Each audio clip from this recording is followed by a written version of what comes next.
It's Star Wars month, which means I'm going to be talking about something that I love about Star Wars every day until I run out of things to love. It is day 7, and I am at work waiting for my podcast guest to show up. And I love the retrofuturism of the Star Wars universe's technology.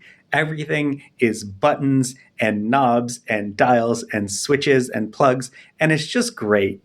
When we look at technology today, and this is the only thing that I agree with Donald Trump on, it's all computer. Everything is screens and LED screens and touch screens, and it's very bad for your health and also personally very annoying.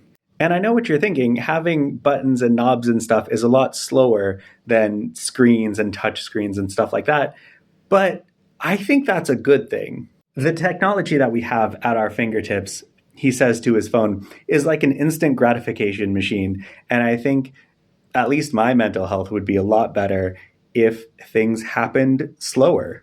I think having a physical interface that you physically need to interact with would add to a lot of intentionality in our technology usage. Like even right now, I prefer using this kind of interface because I have to be very methodical and very precise about what I do instead of just recording everything and expecting to fix it later. And you can tell there's a difference between like a podcast and me making a TikTok, which is extremely imprecise. I'm cleaning up now.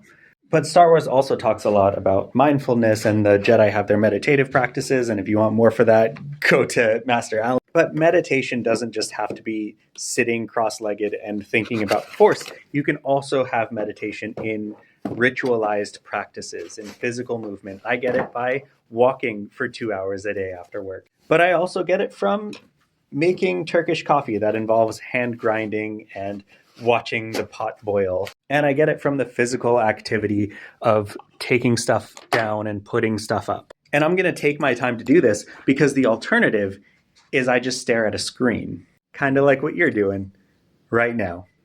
May the Force be with you.